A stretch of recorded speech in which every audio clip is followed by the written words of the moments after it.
Chceme vytvoriť legislatívnu iniciatívu a my sme predložili zákon, ktorý odstavuje gumené paragrafy pri verbálnych trestných činoch a budeme trvať na tom, aby prešli.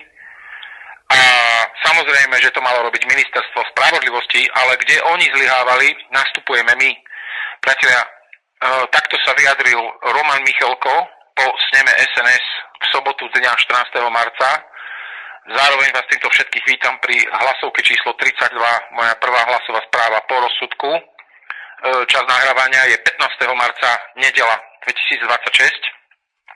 Takto sa vyjadril pán poslanec Roman Michalko z SNS včera po ich sneme. Považujem to za veľmi prínosné a odvážne vyjadrenie. Samozrejme, som zvedavý, ako mu bude stať v ceste americká a izraelská ambasáda, pretože, ako sme po mojom rozsudku videli, cez zákony o extrémizme, ktoré tu obmedzujú slobodu slova, tu váš nepriateľ, ktorý tu medzi nami existuje a radikálne naberá na sile, sa bude prispievať cez tieto zákony nepriateľ, ktorý medzi nami už dlho postupne prispieva k absolútnemu rozpadu národu, štátu, slovenskej rodiny. Preto si to kedysi pretlačili tieto zákony, aby sme sa nemohli brániť, aby sme nemohli rozprávať o tom, čo tu je. A oni veľmi dobre vedeli, že skôr či neskôr sa ukážu jedinci, ktorí si spoja spojitosti, ktorí nájdu spojitosti a budú ich prezentovať národu. My žijeme totalitu už dávno. My nemáme žiadnu slobodu slova. My nemáme žiadnu slobodu slova. Pre všetkých z vás, ktorí ste zdesení z toho rozsudku, toto sa udialo preto, prečo hovorím od leta, a pre všetkých tých, ktorí sústavne vyplakávajú, že ja kopem alebo útočím do Smeru. Nie, priatelia. Nie, ja nie som ani Progresívne Slovensko, ani Juraj Cintula. Ja nekopem, neútočím do Smeru. Ja ich legitímne kritizujem, lebo som ich volil. A budem v tom pokračovať, lebo som ich volil. Takže mňa to zaujíma, čo oni robia. A takisto sa zastavím pri ich vyhláseniach, kde môj advokát a obhajca David Lindner sám on vyslovil presne, aké jednoduché to je zmeniť a urobiť. A vyslovil to v Infovojne v novembri 2025, potom to zopakoval v decembri 2025. Potom to Robert Kaliňák na kameru povedal, že, citujem, my tu máme Nemci majú taký jeden pekný zákon, majú taký katalóg, ktorý treba skopírovať, doviesť na Slovensko. Do dnešného dňa sme od Roberta Kaliňáka ani Borisa Suska nevideli, nepočuli nič sme nevideli. Takže oni nás nadchli a nechali nás tak. Hovoril o tom Erik Kaliňák v rozhovore s Fikim Sulíkom v januári, keď boli na platforme u Pavla Kapustu v jednej z častí, v jednej z relácií formátu, ktorý sa volá Na palete. Môžete si to pozrieť na YouTube, dokonca to nájdete na mojom telegrame. Pre všetkých tých, ktorí sú zdesení z môjho rozsudku, toto sa udialo len preto, že zákony, ktoré podpísal aj Robert Fico, aj Robert Kaliňák, že v roku 2016 pripadli pod príslušnosť špecializovaného trestného súdu, dodnes ostali nedotknuté a okrem sľubov sme nepočuli absolútne nič. A ak nie je voľa hlasovať, vážení smeráci, s veškerým rešpektom voči vám, ja sa nebojím vysloviť kritiku, to nie je útok ani kopanie, ja sa nebojím vysloviť kritiku a nebojím sa spýtať legitímnu otázku. Že ak nie je voľa hlasovať kvôli hlasu, kvôli nejakému progresívnemu krídlu v hlase, tak vy to musíte povedať na kamery. Vy nemôžete ostať za babrákov a za mlčiace deti a nemôžete to povedať pred voľbami. Pred voľbami bude neskoro. Vy to musíte povedať teraz, aby ste boli krytí. Vy musíte ukázať iniciatívu. Vy ste sa ani len nepokúsili. O tom tu hovorím, ale toto som hovoril rok pred mojim rozsudkom. Toto som hovoril, keď ste nastúpili, pretože ste nám to sľúbili. Toto bol jeden z vašich predvolebných sľubov 2023.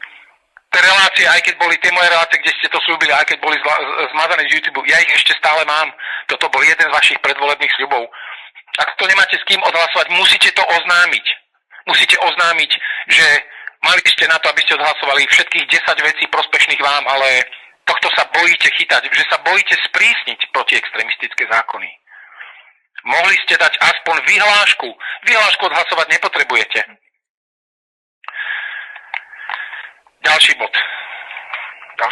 Pán Michalko sa vyjadril včera, ale pán Michalko sa vyjadril aj dnes ráno na YouTube a pod toto video vám dávam link na jeho dnešné YouTube video, ktoré vám silne odporúčam a hlavne teda časy 15 minúta 50 sekunda, kde na 3,5 minúty pán Michalko rozpráva rozpráva o tom, čo z tých chcú oni ďalej robiť, pán Fialko z SNS. A len 2 citáty. Zdôvodnenie môjho rozsudku na EŠTS bolo katastrofálne. A druhý citát, naozaj ten EŠTS, naozaj ten špecializovaný trestný súd je chorým prvkom našeho justičného systému. Zdôvodnenie bolo katastrofálne. Naozaj ten špecializovaný trestný súd je chorým prvkom nášho justičného systému. No, priatelia, toto hovorí a ešte povedal tretia vec. Toto tu nemôžu robiť poslanci, to mal urobiť minister spravodlivosti. Haló, smeráci, haló, kričím na vás, volám na vás väzby, haló, spinkáte? Nie je voľa, zlý daný Bombíc, zlý daný Kolár, uplakaný, zlomený, tak to je? Tak sa idete k tomu teraz chovať, teraz budete ticho? Kde je tá vaša podpora, čo bola doteraz? Myslím tá verbálno-textová podpora, tá skutočná, reálna nie. A zase ma za to môžete nenávidieť. Prečítajte si napríklad posledný status Mariana Magáta, čo na to poviete. Veď vy ste mali rovnaké názory ako my už od predvolieb 2023. Ja od minulého leta hovorím, že toto tu nemali robiť poslanci, ale minister spravodlivosti, čiže nominant Smeru SSD Boris Susko. V akom stave je ministerstvo spravodlivosti dnes? Je infikované parazitujúcim deep stateom? Alebo patrí do čerta starého Slovákom? Alebo ako to je? Alebo dokedy sa chcete vyhovárať na to, že Hlas to neodhlasuje? Dokedy to bude fungovať? Pretože ja som práve dostal 3 roky so 4-ročným odkladom a ešte to ide na najvyšší súd, kde sa to môže zmeniť na tvrdý trest. Dokedy sa ma budete zastávať pred kamerami, že je to škandalózne a že to je inkvizičný súd? Veď to je z vašich zákonov, smeráci. Veď to je z vašich zákonov. Pán Ľuboš Blaha, ja som vám strašne vďačný za vašu podporu. Vy ste europoslanec, ale prosím vás, pán Ľuboš Blaha, môžete to pánovi Kaliňákovi povedať do očí, sa ho len slušne s maličkou dušičkou spýtať. Môže sa toto niekto opýtať Judity Lašakovej, alebo Erika Kaliňáka, alebo pána Takáča, ktorý sa tiež o tom vyjadril, že by to chcel definovať. Ale kedy? Kedy, smeráci? Keď budem v base? Ale pozor, ja to nechcem pre seba. Ja to chcem preto, aby sme sa už nemuseli dožiť takýchto rozsudkov, kde pani sudkyňa povedala, že protokoly sionských mudrcov sú úplne legálna, legitímna literatúra. Môžete ju čítať, kupovať, hovoriť o nej, ale jej vadila moje interpretácia o tej literatúre. A odkiaľ som to mal vedieť, keď to nemáme napísané v zákone, lebo to nemáme definované. Ako je možné, že mi sudkyňa povie, že 14 slov som síce nepovedal, povedal som len 8 slov toho Davida Lajna, ale obsahovo sú to isté ako tých 14 slov. Čiže kde to tu je ohraničené, kde to tu máme napísané? Alebo sa budete mlčky pozerať na to, ako sa tam David Lindner trápi, ako tam bojuje ako lev a nakoniec sa nám takto vysmejú? Toto je v poriadku? Toto si vy lajznete, toto idete teraz ignorovať úplne? Ešte raz opakujem výrok pána Michalka, ktorý ja tvrdím od leta. Toto tu nemôžu robiť poslanci, toto tu mal robiť pán minister spravodlivosti. Prečo? Veď pán Boris Susko je najneviditeľnejší minister a môžete ma za to ukrižovať, ak chcete, za to, že to hovorím. To není útok do čerta starého. Ja nestrieľam po Ficovi. Ja nechcem smerákov do basy za ich politický postoj. Však ja som sa ich zastával pred voľbami. Veď to ja som tu o nich hovoril, že asi sa prebudili a že sa konečne začali rozprávať s ľuďmi, keď im tieklo do topánok a keď tu začali prehlasovať, že všetko odstíhajú, že vyriešia COVID, že vyšetria COVID, že vyšetria Čurilovcov, že tu roztrhá pán Kaliňák DCA zmluvy s Washingtonom, z USA, je 2,5 roka odtedy. Okrem kšeftov s Izraelom tu vidíme čo? Zase ja som zlý, že sa pýtam tieto legitimné otázky. Ja som nezabudol, priatelia. Ja mám len veľmi dobrú pamäť. A viete, odkiaľ mám túto pamäť? Pretože sledujem pána Kaliňáka. A pán Kaliňák povedal 22. februára 2026 na STVR, citujem slova pána Kaliňáka, ja tu nejdem mať stratu pamäte, nie, tu sa musí vyšetriť a zobrať do úvahy všetko. Perfektné, pán Robert Kaliňák. Používam váš vlastný citát. Takže ja sa pýtam, že kedy tu idete brať do úvahy všetko? A tá strata pamäte siaha ako ďaleko? Ak ju teda nejdete mať, tak to vaše nejdenie tej straty pamäte budete brať až spomeníte si ešte na vaše predvolebné sľuby 2023, alebo sa idete sústavne vyhovárať na to, že sa niečo nedá pretlačiť, lebo Hlas, lebo progresívne krídlo Hlasu? Vy neviete urobiť vyhlášku, vy nesedíte vedľa Borisa na zasadaní v úrade vlády sa s ním nevidíte, vy mu to neviete sa ho dopýtať. Ja sa vás to pýtam. Z Justičného paláca sa vás slušne pýtam, pán Robert Kaliňák, vy neviete pánovi ministrovi Borisovi Suskovi, nominantovi SSD, ministrovi spravodlivosti sa ho spýtať, prosím vás, prečo ešte nie je urobená tá vyhláška, ktorú ste vy, pán Kaliňák, navrhoval, o ktorej ste vy, pán Kaliňák, v januári hovoril do telky, do teatry a do jojky, že viete, my tu máme jednu krásnu vec, ten nemecký model, to už sa opakujem, to už som tu dnes povedal. Tu je úplne všetko jasné. Niekoľkokrát som to za tých 11 mesiacov, čo som vo väzbe písal. Tu je úplne všetko jasné, čo ako urobiť. Ak nie je vôľa, aj to chápem, ale nepočujem vás o tom rozprávať. Nepočujem vaše vyjadrenie, kde by ste zdôvodnili elektorátu vašim voličom, že prečo to do čerta starého a psej matere teda nejde, keď ste sa toho tak strašne, keď ste boli tak, kde je tá vaša razantnosť, jak ste sa chceli toho chytiť, zrazu to nejde. Teraz mlčíte a teraz si hovoríte, Bombiť sa odsúdili, Bombiť nás kritizuje, už nič, už neexistuje, už je to vážne, to zás idete byť takto zahrabávať pod koberec. Vy si nepamätáte Kuciaka? Aký ste boli arogantní, ako ste sa strašne ohradzovali voči všetkému, ako ste sa hrali na najlepších a nedotknutých. Až jedného dňa aj po vás prišli, už sa vás nemal kto zastať, ale potom pred 2023 sa vás niekto zastal, celá scéna.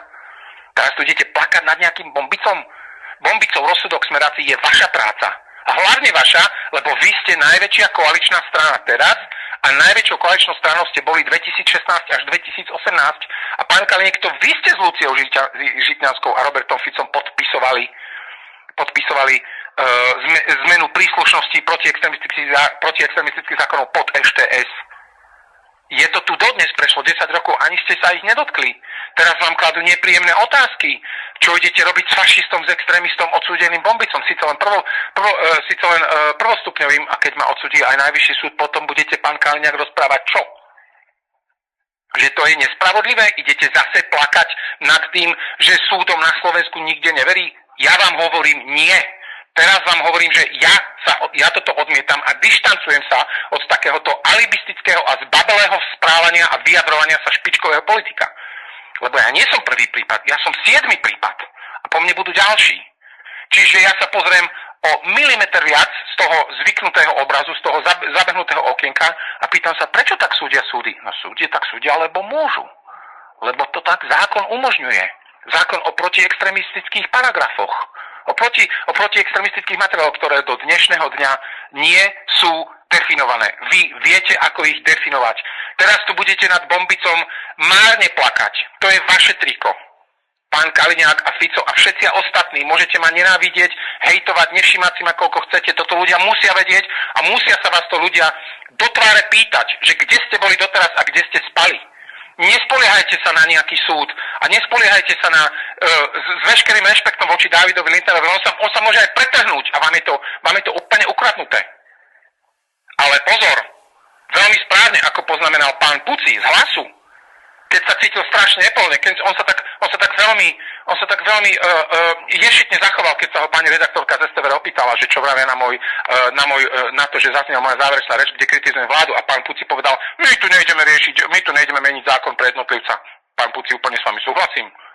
Meňte zákon pre národ. Vás to nezaujíma, vy slobodu slova nepotrebujete. Tak zrejme asi potichu súhlasíte s tým, aká agenda zákerná na rozvrátenie rodiny, štátu a národa tu prebieha desiatky rokov. Pozor, vám to asi nevadí, vy ste asi jeden z tých, ktorým ide len o ten korupčný plat, akého na akúkoľvek poste sme. Čiže, priatelia, toľko odo mňa na nedeľu ráno.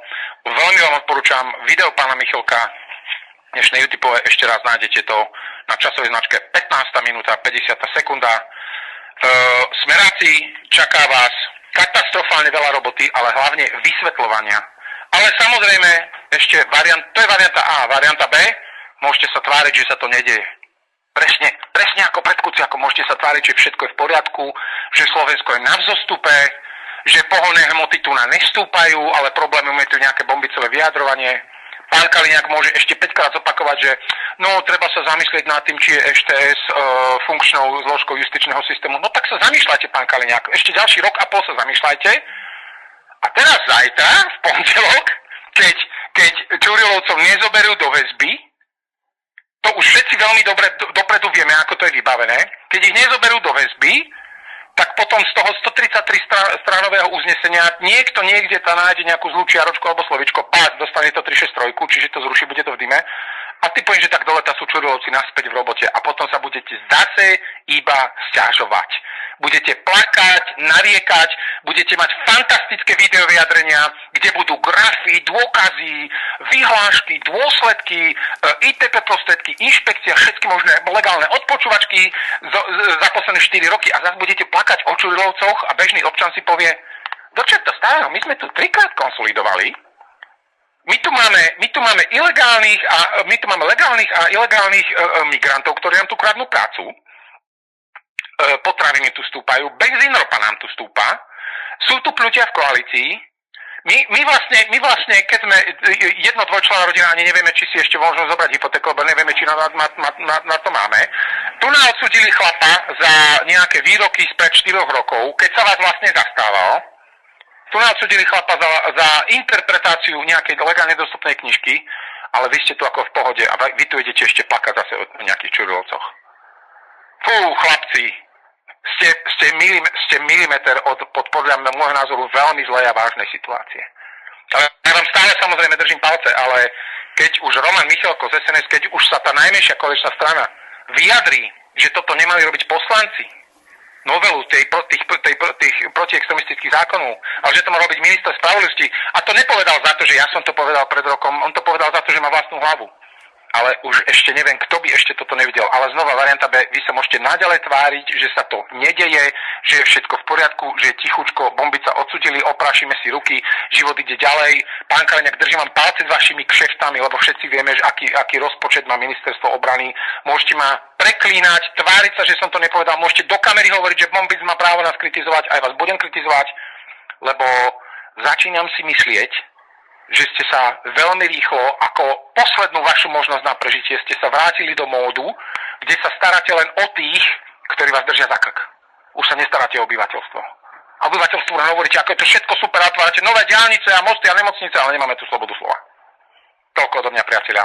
Všetci sa opatrujte. Dani Kolár, Daniel Bombic, DKX, prvý politický väzeň 4. Ficovej vlády. 15.3.2026. Ľúbim vás, opatrujte sa, ahojte.